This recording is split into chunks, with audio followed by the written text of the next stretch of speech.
Hello मेरे प्यारे viewers. आज की मूवी एक हॉरर थ्रिलर मूवी है। इस मूवी का नाम है द शैलोज। ये मूवी 2016 में रिलीज हुई थी। इस मूवी की IMDb रेटिंग 6.3 है। मूवी स्टार्ट होती है और हमें एक अमेरिकन लड़की दिखाई जाती है जो मेक्सिको आई थी और उसका नाम नैन्सी एडम्स होता है। इसी मेक्सिको इसीलिए आई थी क्योंकि उसे एक बीच पर जाना था ताकि वो उसकी मॉम की यादें ताज़ा कर सकें, क्योंकि उसकी मॉम भी इधर पहले आया करती थी जब नैन्सी पैदा भी नहीं हुई थी। नैन्सी की मॉम की मौत कैंसर की वजह से हो चुकी थी। नैन्सी के पास सिर्फ बीच की फोटो ही थी, उसे बीच का नाम तक नहीं पता था। आदमी की गाड़ी में नैन्सी बैठी होती है, वो उसे उसकी मॉम की पिक्चर बताती है। वो आदमी एक लोकल था, इसीलिए वो फोटो देखते ही पहचान जाता है और जंगल के रास्ते से उसे उस बीच पर ले जाता है। नैन्सी यहाँ उसके फ्रेंड के साथ आने वाली थी, पर उसकी फ्रेंड पिछली रात ज़्यादा अल्कोहल पीने की वजह से वो उठ नहीं पाई, इसीलिए नैन्सी अकेली आ जाती है। नैन्सी इस बीच पर पहुंच चुकी थी और सच मानो ये बीच बहुत ही ज़्यादा खूबसूरत होता है। अब वो ड्राइवर जो इसे लाया था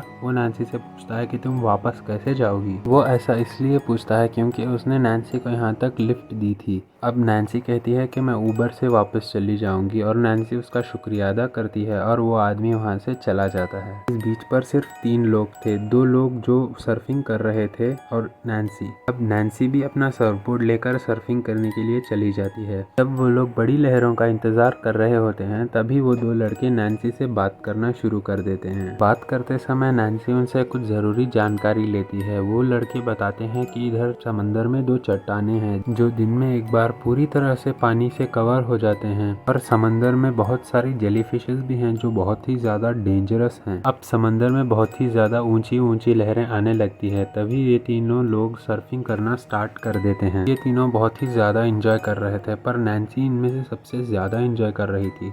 थोड़ी देर सर्फिंग करने के बाद नैन्सी बीच से बाहर आ जाती है और वो अपनी सिस्टर को अमेरिका कॉल करने लगती है। जैसे ही वो उसकी सिस्टर उससे बात कर रही थी, उसकी सिस्टर से उसके फादर फ़ोन ले लेते हैं और वो उससे बात करने लगते हैं। कहने लगते हैं कि उसे वापस अमेरिका आ जाना चाहिए और उसकी पढ़ाई कंप्लीट कर लेनी चाहिए। दरअसल नैन्सी ने अपनी मेडिकल की पढ़ाई छोड़ दी होती है क्योंकि उसकी मॉम की मौत कैंसर की वजह से हुई होती है। उसके डैड नैन्सी को समझाने लगते हैं और वो कहते हैं कि तुम्हारी मॉम फाइटर थी, अगर तुम अपनी मॉम को अपनी पढ़ाई रुकाने की वजह मान रही हो तो वो बहुत ही दुखी होंगी। अब नैन्सी उनके डैड से कहती है कि मैं जल्द ही कॉल करूंगी। उसके डैड पूछते हैं कब, और यहाँ पर नैन्सी इमोशनल हो जाती है और वो कॉल कट कर देती है और फोन को साइड में रखकर वो वापस से सर्फिंग करने चली जाती है। कुछ देर सर्फिंग करने के बाद किसी को वो जो 2 लड़के होते हैं वो कहते हैं अभी रात होने वाली है, हमें यहाँ से जाना चाहिए, पर नैन्सी कहती है नहीं, मैं थोड़ी देर और सर्फिंग करूंगी। तभी वो लड़के समंदर छोड़कर वापस जमीन पर चले जाते हैं। जब नैन्सी लहरों का इंतजार कर रही होती है वो देखती है कि समंदर में तो डॉल्फिन्स हैं। वो उनका पीछा करते करते समंदर के एकदम अंदर चली जाती है। वो देखती है कि वहाँ समंदर में एक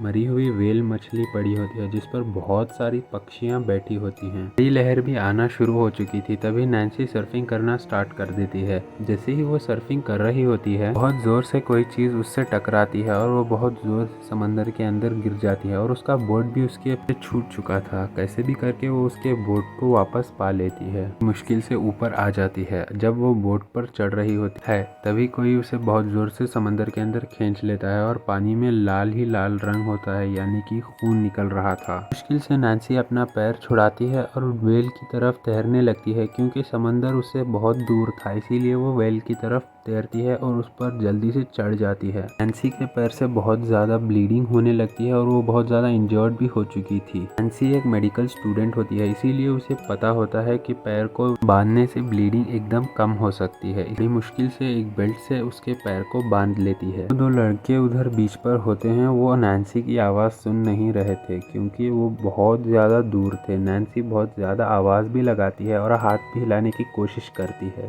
पर दूर होने के कारण वो उसे नहीं सुन पाते और वहाँ से चले जाते हैं। नैन्सी यहाँ पूरी तरह से अकेली हो जाती है और वो उधर आसपास देखने लगती है। तभी वो देखती है कि थोड़ी दूर पर 2 चट्टानें हैं जो पानी से ऊपर उठी हुई हैं। दूसरी तरफ एक बॉय है जिसे इसीलिए लगाया जाता है क्योंकि वो पानी का लेवल चेक करने के लिए काम आता है। तभी नैन्सी नोटिस करती है कि एक व्हाइट शार्क उसकी तरफ तेजी से बढ़ रही है और वो व्हाइट शार्क एकदम जोर से इस व्हेल को टक्कर मारती है और नैन्सी उस व्हेल के ऊपर से गिर गिर जाती है। इसी तेजी से उस पत्थरों की तरफ तैरने लगती है और उस शार्क से पहले पत्थरों पर चढ़ जाती है। इन पत्थरों पर एक बर्ड भी बैठा होता है जिसका पंख इंजर्ड हो चुका था। जब शार्क ने व्हेल को टक्कर मारी थी, ये पक्षी भी उस नैन्सी का फ्लैश बहुत ज़्यादा टेयर हो चुका था, इसीलिए वो अपनी इयररिंग्स निकालकर अपने फ्लैश पर स्टिच कर लेती है। इससे उसे बहुत ज़्यादा दर्द होता है और अपनी जैकेट को अपने पैर पर बांध लेती है जिससे ब्लीडिंग कम हो सके। देखते ही देखते रात हो चुकी थी और नैन्सी देखती है कि उसका सर्फिंग बोर्ड थोड़ी ही दूरी पर पानी में तैर रहा है। नैन्सी को वो सर्फिंग बोर्ड चाहिए था, इसीलिए वो आसपास देखती है कि शार्क तो नहीं है। शार्क नहीं होने की वजह से वो पानी में धीरे धीरे से तैरने लगती है। तभी वो नोटिस करती है कि शार्क उसकी तरफ तेजी से बढ़ रही है। देखते ही नैन्सी वापस आने लगती है और जल्दी से पत्थर पर चढ़ जाती है। इससे उसके पैर में बहुत ज्यादा दर्द होता है। देखते ही देखते सुबह हो चुकी थी। नैन्सी देखती है कि कोई शराबी वहाँ लेटा होता है, इसीलिए वो उसे जोर जोर से आवाज लगाने लगती है। आदमी नैन्सी की आवाज सुनता है। नैन्सी उससे कह रही थी कि उसकी बैग वहाँ है और उसकी बैग में फोन है। उस आदमी को नैन्सी का बैग तो मिल जाता है, मगर वो उसके पैसे और बैग लेकर वहाँ से जाने लगता है। तभी उसे नैन्सी की सर्फबोर्ड दिखाई देती है। वो सोचता है कि वो इसे भी चुरा लेगा, इसीलिए वो पानी में तैरकर उस सर्फिंग बोर्ड तक चला जाता है और वो उसे ले भी लेता है। वो सर्फिंग बोर्ड लेकर वापस आ रहा था, तभी शार्क उस पर हमला कर देती है और वो उसे मार देती है। नैन्सी के पास सिर्फ 6 ही घंटे थे, क्योंकि 6 घंटे बाद हाई टाइड्स आने वाली थी। हाई टाइड्स का मतलब जिन पत्थरों पर अभी नैन्सी आसरा ले रही है, वो पत्थर पूरी तरह से पानी के अंदर चले जाएंगे। इन पत्थरों के जाने के बाद के पास कोई और चारा नहीं था शार्क से बचने के लिए। यहाँ थोड़ी देर के बाद नैन्सी का गुड लक काम आने लगता है। तभी वो 2 लड़के आ जाते हैं जो उसके साथ कल सर्फिंग कर रहे थे। वो लड़के नैन्सी के पास ही आ रहे थे। भी नैन्सी उनको चीख चीख कर कहती है कि पानी में मत आओ, वहाँ पर शार्क है, पर वो लड़के मानते ही नहीं हैं। भी अचानक से एक लड़के पर शार्क हमला कर देती है और दूसरा लड़का जल्दी जल्दी से कर उन पत्थरों के पास आने लगता है। लड़का नैन्सी के पास आ भी जाता है, पर जैसे ही नैन्सी उसको हाथ देती है, तभी वो शार्क उसे बहुत जोर से नीचे खींच लेती है। अब उस हाई टाइड आने के लिए सिर्फ आधा घंटा बचा होता है। इसका मतलब नैन्सी के पास सिर्फ आधा घंटा है उस शार्क से बचने के लिए। इसी शार्क को ऑब्जर्व करने लगती है। तभी वो नोटिस करती है कि शार्क उसके आर पार घूम रही है। उसके पास सिर्फ 30 सेकेंड है शार्क से बचने के लिए। वो एक कैमरे को हासिल करना चाहती है जो 2 लड़कों में से एक लड़का पहन कर आया था। नैन्सी तैरते हुए जल्दी जल्दी से दूसरे पत्थर के ऊपर चली जाती है, पर वो कैमरा उसके हाथ में नहीं आता। तभी हमें शार्क को दिखाया जाता है जो पत्थर के ऊपर आने की कोशिश करती है, क्योंकि पत्थर के ऊपर भी थोड़ा पानी होता है। शार्क उसके ऊपर हमला करने वाली ही होती है, तभी शार्क को कुछ नुकीले पत्थर चुभ जाते हैं। इतने में ही नैन्सी वापस से उस पत्थर पर चली जाती है जिस पर वो पहले थी। अब नैन्सी कैमरे में रिकॉर्ड करने लगती है और कहती है कि यहाँ पर एक मरी हुई व्हेल मछली है और इधर एक शार्क भी है। शायद वो उसके खाने के बीच में आ गई, इसीलिए वो शार्क उसे मारना चाहती थी, पर ऐसा बिल्कुल नहीं था, क्योंकि इस शार्क ने पहले भी बहुत लोगों को मारा हुआ होता है। इसके बाद वो अपने डैड और उसकी बहन के लिए भी एक मैसेज रिकॉर्ड करने लगती है और वो कहती है कि वो उनको बहुत ज़्यादा मिस कर रही है। उसके डैड से कहती है कि आप मेरी चिंता मत कीजिए, यहाँ पर मैं अकेली फंसी नहीं हूँ, मेरे साथ एक मेरा दोस्त भी है। कैमरे में उस पक्षी को दिखाती है जो उसके साथ यहाँ फंस चुका था।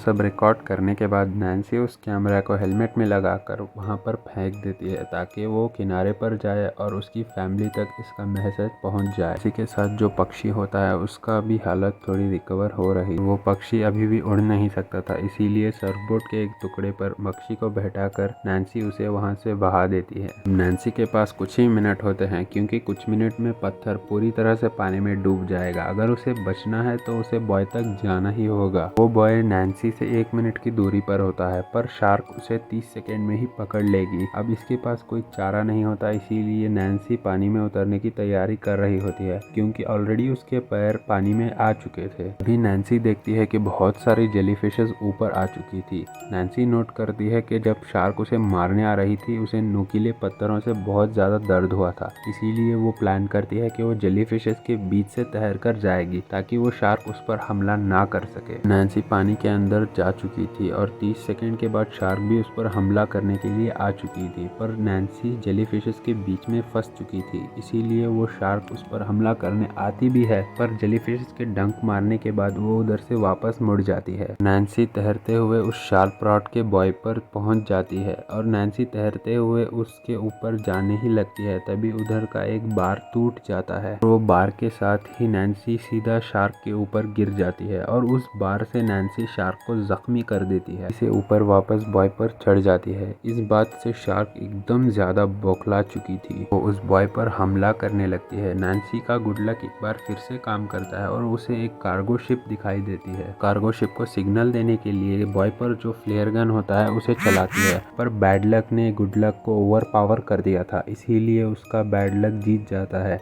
और वो कार्गो शिप वहाँ से चली जाती है। तो अपनी पूरी कोशिश कर रही थी ताकि वो बॉय को गिरा सके। नैन्सी नोटिस करती है कि व्हेल मछली के आसपास बहुत सारा ऑयल होता है और जब शार्क उस तेल में से तैर कर आ रही थी तभी नैन्सी उस फ्लेयर गन को उस शार्क के ऊपर चला देती है और शार्क जलना शुरू हो जाती है। चारों तरफ आग लगी होती है, पर वो शार्क वापस पानी में जाने की वजह से उसकी आग बुझ जाती है। इसके बाद तो शार्क अपना आपा खो देती है और बहुत ही ज़्यादा बौखला जाती है और बॉय पर अपने दांतों से हमला करने लगती है और दांतों से बॉय को नीचे ही गिरा देती है, जिससे नैन्सी भी नीचे गिर जाती है। पर फिर भी नैन्सी अपने आप को सेफ करने के लिए बॉय के बीच में चली जाती है, पर शार्क उसे किसी भी हालत में छोड़ने वाली नहीं थी। वो बॉय को नीचे खींचना शुरू कर देती है। अभी नैन्सी को एक आइडिया आता है और वो समंदर में कूद चुकी थी और बॉय से जो जंजीर बंधी होती है वो उसे पुल करने लगती है और वो नेट स्क्रू लूज होने की वजह से वो टूट भी जाता है। जंजीर काफी मोटी होती है और वजनदार भी होती है, इसीलिए वो बड़ी तेजी से